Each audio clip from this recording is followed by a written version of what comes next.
So, Paula, what's up? What's been new? Anything? No, not really. Just kind of hanging, traveling, going to very crowded places, being like just outside around elderly people, coughing on each other, licking stuff. I was gonna say you really went viral this week with your lick whatever challenge. The famous lick it. Extra points for licking the elderly. Oh God, that's so gross. In a sexual way where they like it too. Right, exactly. Got that. It's a population that we don't think about sexually too often, but it's important that they Perv. I will not be cutting this. Perv. Listeners, as you may have noticed from the sound quality and the general, I want to say je ne sais quoi in both of our voices. Josh chose to break our mics again. Yeah, exactly. And by break mics, I mean I'm in my apartment, Paula's in her apartment, and we're doing this from our own homes rather than in the podcast studio. Because guess what? Pandemic. Which we're not going to dwell on too much in this episode, hopefully, because it's probably all through all of your news feeds already. But you know what? We're here. There has to be like at least one person that does not know what's happening. Probably not. You know how I know that? How? Maybe not. No, definitely not in our listenership. There's nobody listening to Being Earnest being like, what? But whenever they do political polls, there's always like, they'll always be like, how do you think the president is doing? And then there's always like 1% that's like not familiar. Yeah, right. And like, you know that guy, and you know it's a guy. You know that guy does not know this is happening. Yeah. Oh, yeah, for sure. Always gets picked for polls. Yeah, right. So he actually is actively signing up for them and takes pride in the fact that he knows nothing. I'm off the grid, but I do want my voice to be heard. I don't know that he's from the South and or old, but that's what my mind went to. No, that's just what your voice develops. You know what I read a really good long form article about? And listeners, I would tell you I would post it, but I won't remember. Got to Google it yourself. In Russia, in Siberia, there was this family that was some like a very, very, very old school religion, and they didn't want to be persecuted. So they fled into like the depths of Siberia, and nobody bothered them for like 35 years. And then these geologists went there and they saw them, and they basically like reestablished human contact with them. Isn't that crazy? That is crazy. Yeah. And then pretty much the geologist got them all sick and they all died but one. And she stayed out there. She didn't come back. So she's still out there. And she's on YouTube. And she's on YouTube. Smash that like button. It's a very interesting story. Wish I could give you any more information. Maybe Atlantic? It seems like something the Atlantic would have. Hello, everyone. I am Siberia Gal 49. Make sure to like and subscribe. But it's really crazy, like what they were able to develop and what they were not. Yeah, that sounds riveting. Pretty cool. Isn't that article I read pretty cool? That article that I read that I half remember, isn't that pretty cool? Welcome to Being Earnest, a very sincere podcast. I'm Josh. I'm Paula. And we're here to talk about the sincere and earnest topics of the day. I think we need sincerity more than ever. Paula, what's our topic this week? Our topic this week is like one of the most earnest topics of all time. Arts and crafts. Arts and crafts. Arts and crafts. Which is something that you are doing while we're on this video call right now, yes, as we're recording. Compulsively making shit out of clay. Compulsively. Mm-hmm. Mostly tiny food. Okay, what are you making right now? Well, right now I'm making a second shrimp. So I made a little tiny shrimp, and now I'm making a second little tiny shrimp. But earlier today, my masterpiece, I made a tiny little pie. That's gorgeous, Paula. I know, I did a really good job in a tiny little bottle cap. Yes, you've taken a Great Lakes Brewing Company Doesn't bottle it look cap so as good? the pie tin, and on top of it is a tiny little pie. Look Isn't at that! it so good? What's the word for what you did on the top of the pie there? There's a word for that. Lattice. Lattice. That's what it yes, is. and each berry inside is individual. I'm having a breakdown. No, you're just getting your 10,000 hours in. You're becoming an expert. Josh, are you a craft guy? I'm really not. I mean, I'm a craft guy in that I like kind of local bespoke things, but I am bad at crafting. I cannot craft. Do you think there is any truth in saying people are either an arts person or a crafts person? I'm not willing to die on this hill. I just thought of it now. But So I would argue that they're not mutually exclusive. So it's not arts or crafts. It's arts and crafts. So I think crafts are a type of art, whereas Me too. art is not a type of craft. can we define the difference between arts, like art, and then arts and crafts? So I would argue that there is arts and crafts and arts and crafts. Because craft is the this is not the fun answer, but craft is the actual physical study of the art, and the art is the emotional side of it. I feel like you're wrong. It's like how in a Arts and museum, crafts is like glue gun, glitter, do it yourself, freaking DIY that shit, have fun, be you, and then art is like art. Sure. No, I agree with that. I just think that craft is also a word that applies to art as a whole. I think you're thinking of a different craft is a completely different thing on its own. Sure. You know what I mean? I think arts and crafts requires a certain percentage of sparkles or glitter that art doesn't necessarily. I think that arts and crafts, people kind of look down on them because I think people tend to look down on things that a lot of people enjoy. Sure. And also arts and crafts, I think, is inherently feminist because a lot of the things that we consider arts and crafts were women's work back in the day, like embroidery and quilting and making tiny pies and bottle caps. Sure, yes. I feel like that's all I ever saw at Plymouth Plantation when I would go there. Just tiny little pies. I would give anything to have lived next to a historical reenactment town. I love those. Mm-hmm. Just go up there and just be like, why don't you understand the internet? What's so hard to freaking get? Yeah, I think my experience with arts and crafts has mostly been at camp, I guess. So it's almost like there's a template for the whole thing, which is we are making friendship bracelets. We are making birdhouses. We are making oh, my foot's asleep. My foot's asleep. How do you make bookends? Out of bricks? No, out of wood. Oh. You basically take one piece of wood, you put wood glue on the end of that one piece of wood, and you slam another piece of wood onto it until it dries. Boom, you got an heirloom. Yeah, right, exactly. It is funny, though, that, when you did that and you came home with this let's just call it what it is, trash. You had two pieces of plywood that you'd glued together, and then it has a Sharpie on it that says rad, and there's three googly eyes on it. 5 minutes. Yeah. There's 15 googly eyes, there's a bunch of sequins. Immediately you walk in and hand it to your parents this is the frickin' Mona Lisa, baby. Look, I made something. I contribute to this frickin' house. Yeah.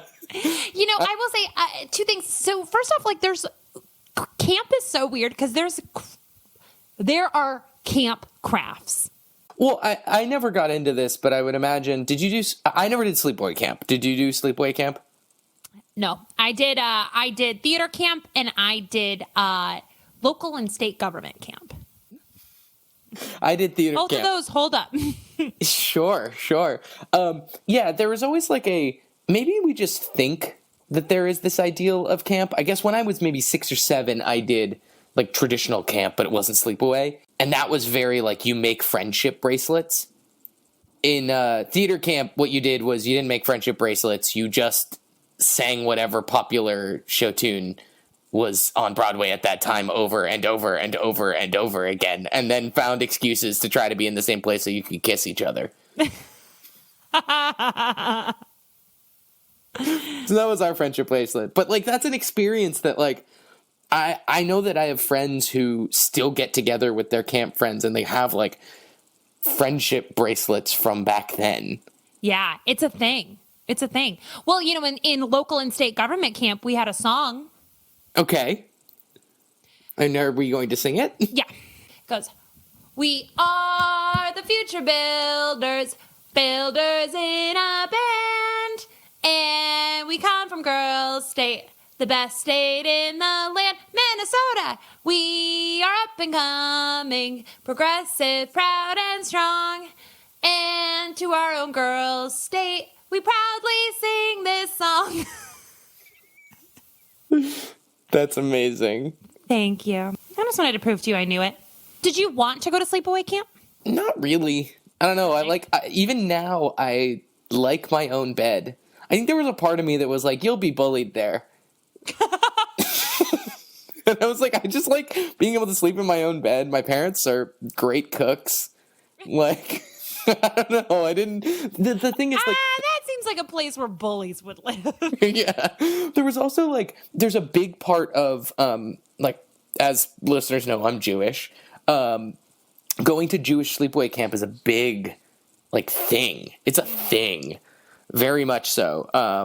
In the Jewish community in America. And, like, I don't know. I just never had the, like, need for it or desire for it. I don't know. I don't like not being able to leave somewhere if I want to. Does that make sense? And I've always kind of, yeah, even as a little kid, I wanted to know that I had, like, an option to leave. You like to see your way out. You're like Al Capone style. You like to have your face to the door so you can see who's coming and who's going. Yeah, like tiny 5-year-old Josh was like, I need to check out all the exits before I do this craft. The front and the back. Yeah.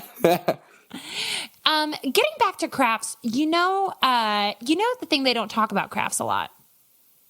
Like is that you glue your fingers together and it gets very sticky? Well, that's true, and that's actually a good skincare technique. But I was gonna say what kind of you rip off your like outside your like gross skin. What? I don't know. That's what we always told ourselves. The thing I was going to say is actually that little kids' arts and crafts is just making garbage. It's just making garbage for your parents to feel guilty for ever getting rid of. Mm-hmm. Oh, yeah. You know, like, it's just bargaining kid makes a pile of garbage, and then parents have to be like, well, I guess I'm going to keep this for the rest of my life. What's the worst thing that you made for your parents? What is the worst thing I ever made? I mean, I went to a lot of like those ceramics, like those paint your own ceramics, like parks department classes they would have for kids. Okay. You know, like they would have like a ceramic bunny and then like you would paint it. And they were just always horrible. They were always horrible, but we had them forever. They were just painted like what's every color mixed together, like a puke green. Yeah. Or just like every color together is brown. Yeah. Bad brown. Yeah. Like not like a good looking bunny. So probably that. But I can't think of anything that was like truly trash. Did you have anything that was truly trash?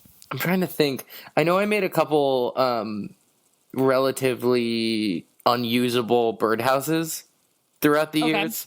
Yeah. That I definitely, there is a framed painting of mine from you made it to the frame. I know. It's in my parents' home, right outside where all the bedrooms are. And it's from me being in second or maybe third grade when we did the Africa unit. And I had to I painted a lion roaring. Ooh. And it's overall like a pretty good, for like that age, it's pretty good. The ears are not filled in at all. I finished it and did not fill in the ears in the slightest. Like, there's just outlines, and then you can see the construction paper behind it. Was this a paint by numbers kind of thing? No, this was freehand painting. Oh, okay. I was going to say, because I will not allow that to be counted, and I will make you go paint your parents a new one. Do you think you would do better or worse if you had to do all the same crafts now that you had to do in elementary school? I really think I'd do just about the same. That's what I was thinking too. Because I think they would look the same. And also, I think something happens in me when I'm making stuff that I just give up. And I'm like, I'm just going to make this into a bit. Sure. And I think that happened then. And I think that would also happen now. I think I would think that I'm so much more like dexterous and artistic and better at things. But if you really just like blindly gave it to someone else and you were like, which one did Josh make when he was 7 and which one did he make when he was 28? They'd be like, I can't tell the difference in the slightest. They would be like, I don't know. Are these not made on the same day by the same person? Yeah, they both have race cars and I think those are race cars. Are those race cars? Are they hippos? Are they elephants? What are some what are essentials of like kids' arts and crafts? Pipe cleaners? Yeah. Oh my God, pipe cleaners. I really thought pipe cleaners were going to be a larger part of my life. They're not. They're not. Different types of glue, Elmer's being the main one. Also glue sticks and like if you really want to get fancy, wood glue. Mm-hmm. And glitter glue. Mm-hmm. Yeah, glitter was definitely not at the top of my list, but that was just the patriarchy. But did a lot of that. There was also like Sharpies and like smelly markers. I feel like I didn't. Oh, smelly markers for sure. So I work in a software design consultancy, and what we do is basically when we're doing like ideation sessions and things like that, and like selling brainstorming stuff, and like granted, what we're doing actually does help companies and I think is really useful, but we're basically just doing arts and crafts. Just instead of pipe cleaners, it's like, oh, we've got these sticky notes, and guess what, there's a couple different sizes of sticky note. Some of them are square, some of them are rectangular. This is a big boy. You want markers? I've got markers. Here's a pen that makes you feel like you can draw because it's got a felt tip. Whoa, we're gonna fold this paper hamburger style, and then we're gonna fold it hot dog style, and look at that, you've got 8 panels. And what are those 8 panels? They're viewports for different types of screens. Whoa, you just convinced me to buy that product. Yeah, it's really just adult arts and crafts in that way, right? That's all I need. I'm taking a design course right now. I'm taking a design thinking course from a very, like a company that runs their own courses and is a very established company in San Francisco. And literally for this thing, we had a challenge where I had to make a hat. And here's why I know that I would not do any better now than when I was a kid, is because we had to make a tinfoil hat. And the whole thing was that, like, you needed to make a hat that served a purpose or a certain use case. You had to make a tinfoil hat? Yeah, you literally had to make a hat out of tinfoil. All right, conspiracy theorist? Yeah, I know, right? I know. And so I was like, oh, this is going to be great. The thing that I always need is a pen. Like, I never know where my pens are. So I'm going to make a hat that has a pen holder in it. And then I was like, ooh, I'm going to make it like a Robin Hood hat. And then instead of the feather, it would be like a pen holder in there. And I was like, that's elaborate, dude. Yeah. And I was like, I'm going to fucking crush this. This is going to be great. What I ended up creating was too small, too lopsided, did not make any sense from like a structural. It just looked like a lump that had a little pen shoved into it.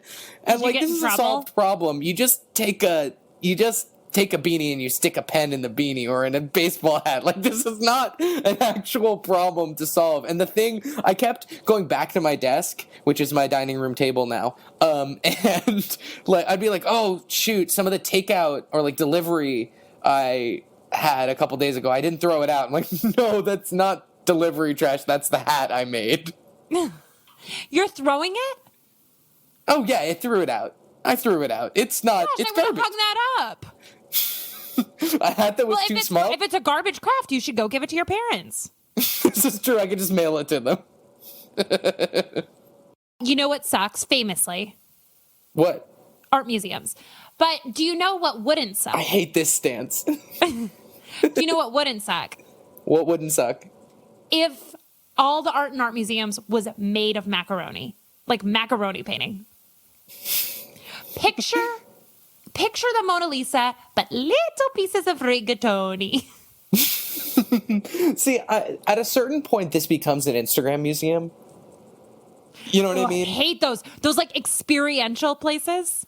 Yeah. The experiential places where it's like, here, like, take a picture of yourself in the same yellow tub and put it on your Hinge profile.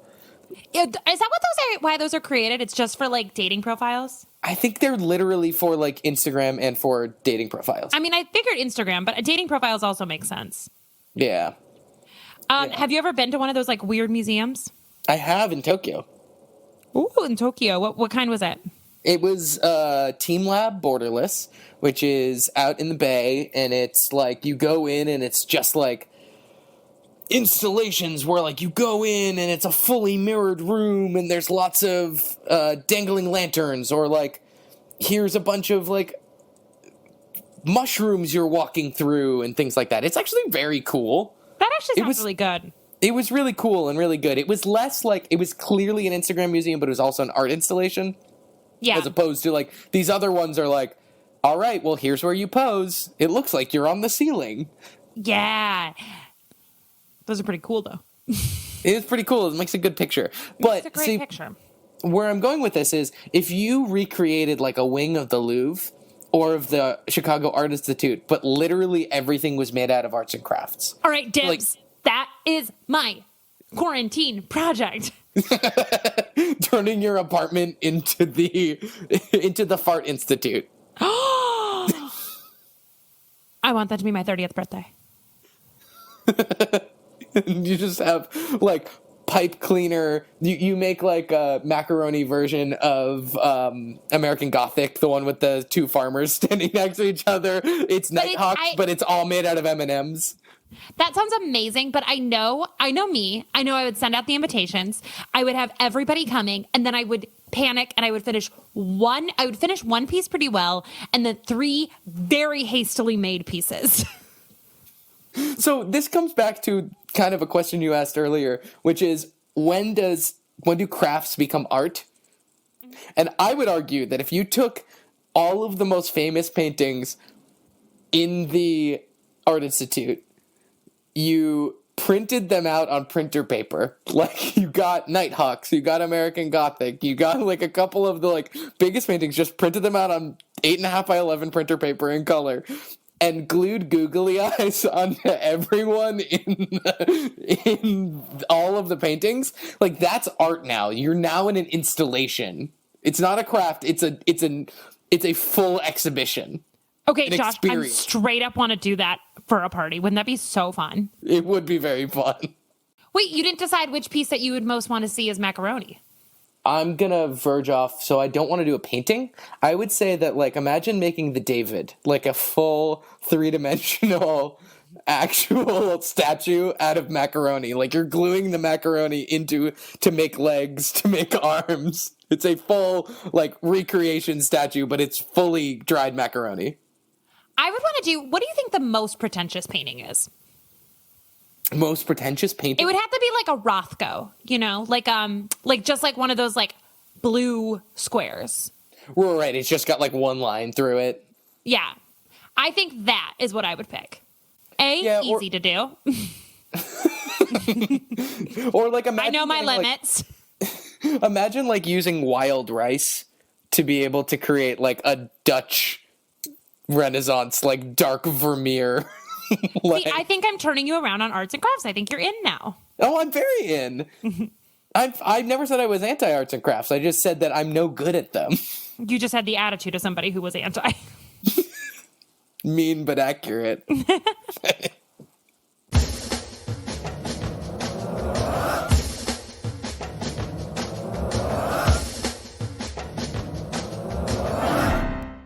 So, Paula, I have a question for you.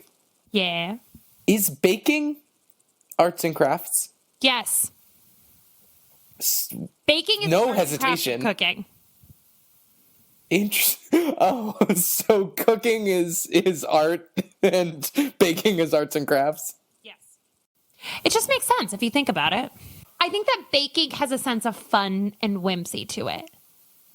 You know?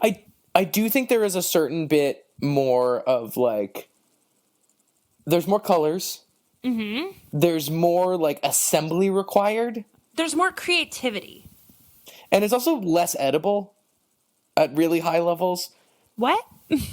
You know, like, did you ever watch like Cake Master? Baking with food. No, I meant like, you know all those like Food Network shows way back when where they were all like Cake Boss Master? Yeah, right, exactly. Or like Cake Wars or whatever they were.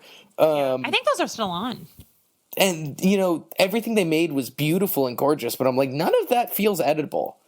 They're like, I used an epoxy seal on this thing. I'm like, I'm not going to eat epoxy. I mean, it has to be, it's like as edible as like when you go to a museum though, and they're like, or not a museum, when you go to like a really fancy restaurant and they're like, this bubble is the flavor of crustaceans, you know? I would eat that. I'd eat a piece of plastic if they covered it in pizza rolls. And that's art. And that's art. That's a craft, actually. I can see baking being, I guess I'm warming up to this. I think it maybe gives too derogatory of a feel to baking. No, I love arts and crafts. I like arts and crafts more than art. I do think that kids are more likely to be able to bake than they are to be able to cook. Have you seen MasterChef Junior? Those kids I have seen cook. Those kids. That is so wild to me that those kids know how to cook like that. Yeah, I feel like I wasn't allowed around a knife until I was maybe 12. At what point is it charming, and is at what point like kind of sad that your kid's that good? Right. Well, it's like the National Spelling Bee, which is honestly the saddest thing to be canceled in all of sports because of this virus. Was it canceled? It was canceled. I say it's worth the risk. Putting the youth of America at risk. But yeah, no, it's like the spelling bee. These kids who are like 11, 12. And somehow we're okay with, like the Little League World Series. It's like, yeah, they play baseball and that's the thing. But they're like, because it's like a team. There's like something more like fun about like, okay, they're hopefully having fun. They're on a team. Versus like, this kid was locked in a closet with a dictionary and they're like, don't come out till you know it all. And the MasterChef Junior is like, at what point is that really cute? And then at what point, like, did you just make your child your servant? It's true. It's true. Well, if they're going to cost that much over an 18-year period. I support. I'd much rather have a little private chef than a child. Their little hands just cut better. They just know how to make the sashimi thinner. You're basically... You get it, right?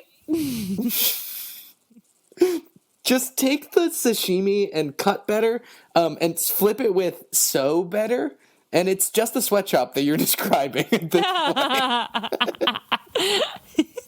My little MasterChef Junior sweatshop. I can't have an adult rolling out my pastry dough. They'll take all the CO2 out of it. Look, once you hit 11, you're out. You want them before their voices crack. Oh, God. Ugh. For listeners at home, this entire episode, Paula has been making tiny shrimp one-handed, which I have to say is actually incredibly impressive. You've mastered this to the point that you can do this with one hand while holding the microphone. Well, I'm still working on only my second shrimp. You didn't have to reveal that. I'm trying to make little shrimp earrings. From my perspective, you've made about 10 shrimp. Hey, Josh. Yeah, Paula? So I have a question for you that I've been thinking about a lot. Mm-hmm. So let's say there was like, are you familiar with Hunger Games? I am familiar with the Hunger Games. It's a competition where different districts would have to compete in order to, and one person would survive as a way to keep down the masses. Yeah, it's kind of like a MasterChef Junior in the future.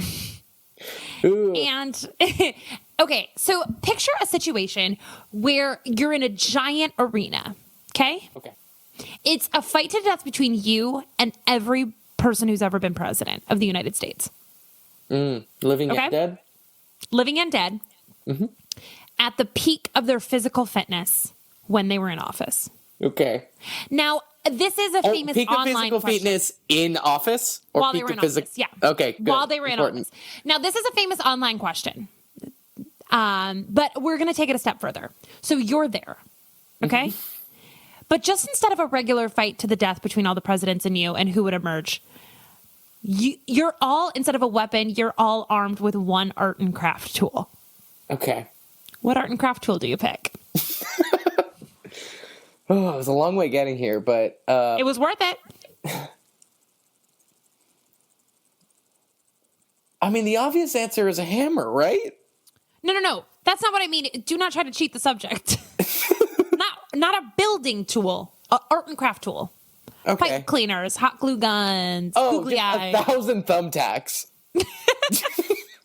Just like an endless supply of thumbtacks. And it doesn't kill Just anyone, but they're just right kind of in like, all the- right in all- ow.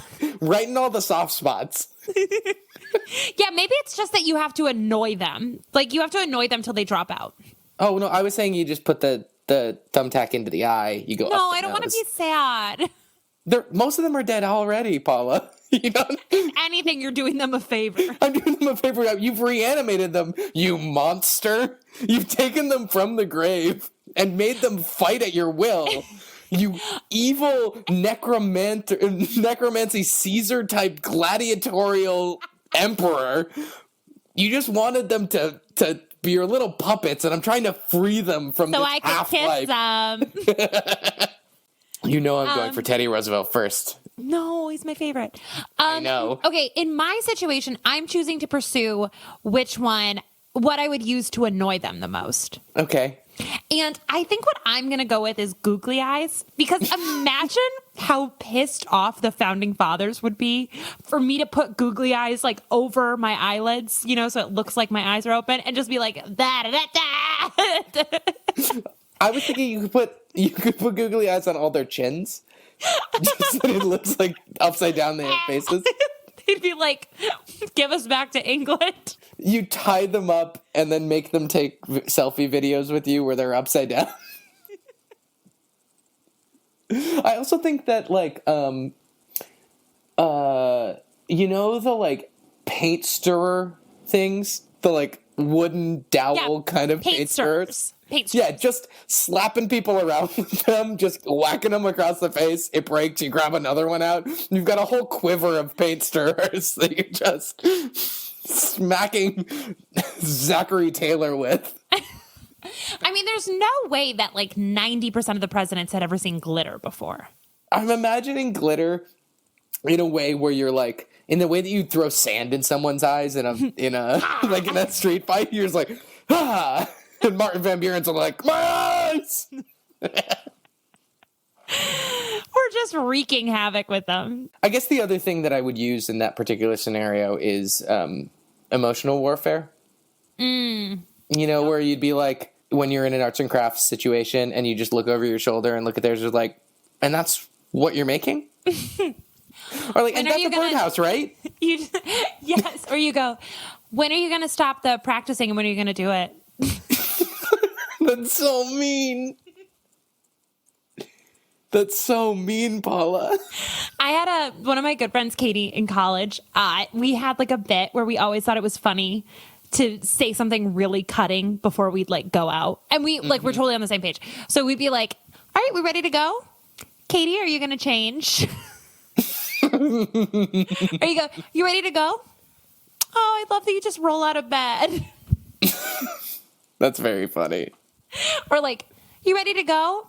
That's so cute. Did you make it on Pinterest? And people would always think we were so mean to each other. We thought it was very funny. I think that's going to do it for us. I think that's gonna do it for us. We're going to keep it short this week because we're still trying to figure out this whole two places, one podcast situation. Yes. But we really appreciate you all for listening. I know this has been not the easiest time for a lot of people for a lot of reasons. So thank you for taking a little bit of your time and tuning in, and hopefully we could be really, the same level of annoying and loud in your ears that we normally are every given week. If anything, louder. No, but truly, we thank you a lot, and obviously this time it just sucks. Like there's no positive to it, and we really love you guys, and we really appreciate it, and we're thinking of all of you, and hope that everybody's being safe and healthy, both physically and mentally, and that your loved ones are too. Yes, 100%. And stay at home, please. Stay at home and do something every day as a treat to yourself. And the treat that you can do is generate content for us by sending us earnest moments of the week. Imachwa! And also sending me dog pictures. Every week we read some earnest moments, and I got a lot this week, which was very exciting. Great, because I didn't put it up. No, I didn't even put it up. People just volunteered them, which was very exciting that people... Okay, well, it's a scary time, and so people are noticing when people are being good. That being said, this Imatwa is from my dad. John Linden says, so a week ago, he went to Costco, the greatest place on earth, to buy printer ink. So he needed to get printer ink because he was now working at home and needed to print things out and review them there and sign them and things like that. So he only was buying printer ink. And I don't know if you've seen the news, but lots of people are buying lots of things in bulk, especially toilet paper and things like that. So my dad is walking up into line at Costco with like 2 things of printer ink. And every single person in front of him was like, even though lines were long, they were like, oh, yeah, go ahead. You only have 1 item. Go ahead. I'm going to be a while. Go ahead. Aww. And so he just like got in and out, and everyone was like being very cordial about it. Everyone was like, yes, I know I have too many things, but at the same time, like, you should go so you don't get stuck, which is like Aww. very, taking care of each other. Very nice. He should have stole some toilet paper from him while he was there. You don't steal from Costco. No. That's like the greatest skin. It's the greatest sin in the world, Paula. That's true. I would never. I'm an executive member. Ooh, I got scammed into the fancier one. Scammed or easily persuaded? A little from column A, a little from column B. I have one. Okay, you don't have to brag about it. Well, Being Earnest has one from our good friend Kennedy. Hi, Kennedy. Hi, Kennedy. And Kennedy sent it to our Instagram. And Kennedy says, I have an earnest moment. So I am unfortunately still working as the news doesn't quit. But today, local businesses in Cedar Rapids came together to hand out free hand sanitizer that this local winery and distillery made with the alcohol they have. Hundreds of cars lined up to collect 1 bottle per family, and the Iowa Nice vibes were really showing. A nice story in this pandemic. That's very sweet. I love that. I think that is like the one thing, like it's very scary out there, but I think it's so nice to see like the good in people come to the top again and again and again. Oh yeah, for sure. I think that like all the horrible scary stories out there, I think the ones that like we're hearing way more of are like people stepping up and people helping each other and people contributing and doing what they can to make it easier for everybody. And I think that's really nice.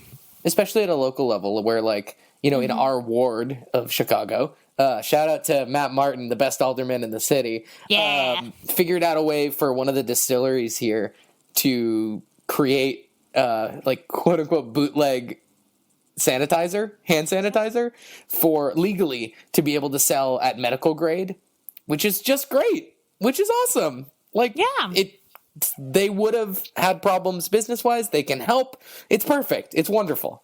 I will say the thing, it's also very earnest, but it has been cracking me up. Chicago is so, whether or not you're from here, you need to know this. Chicago is so desperately trying to get on the news like the people in Italy who sang from their balconies. Like very, very, very regularly, I'm invited to an event that's like, today's the day we're gonna sing. And there was one the other day, and it just like, it's every single time. It's constant. It's constant. They keep getting created, and then it'll be like 200 people interested. Like, not enough. They're trying to go too big. And the other day I was going on my my daily walk around the prison yard, and the neighbor on my one side, it turns out it was living on a prayer day. Yeah, no, that happened on Saturday, and it was like not enough people. Not enough people took part, and she was out there blaring it and just like singing it and having like, it was so sweet. And then like 4 houses down, there was like 3 people being like, "Oh, we're halfway," and I was like, "We'll get them next time, boys." It's actually part of the shelter in place thing is that at 7 p.m. on every Saturday, we have to sing Living on a Prayer. And at least 10% of your block needs to do it, or else we're going to go into full lockdown. They're like, "We got to get on the frickin' news." It's the only way that they figured out that people, to make sure that people were actually listening to the order, is an ultimatum that was Bon Jovi related. It is. It's so earnest. It's so earnest, and it's just so awkward, and I love it so much. It's so awkward. Also, Bon Jovi? Like, everyone in Italy is singing these gorgeous, and like, lovely songs. I don't want to sing Living on a Prayer. Like, and we're like, don't stop right believing. now. We're going to sing Journey. Oh, I would sing Don't Stop Believing. I don't want to sing Living on a Prayer. It feels too soon. If you want to connect with us, and Lord knows you probably have the time to connect with us, and you have now is your time to write those reviews, honey. Yeah, literally, what else are you doing besides writing us reviews? Please, write us a review on Apple Podcasts, Stitcher, wherever you listen to podcasts. You can also reach out to us at Being Earnest Pod on social media. Pretty much anywhere on social media, we're at Being Earnest Pod, or you can email us at beingearnestpod@gmail.com. As always, we want to give a big thank you to Ryan Cruz for our wonderful logo. You can follow her on Instagram at @RBCruiser. And a huge thank you to our good pal Dylan Dutch for the wonderful theme song. He is on Twitter at Dylan Dutch. And until next week, just remember, the hottest place to take your dating profile picture is in front of the macaroni and cheese American Gothic painting. I want one. Bye, everyone. Thanks so much. Stay safe out there. Thank you. See you next week. Why not be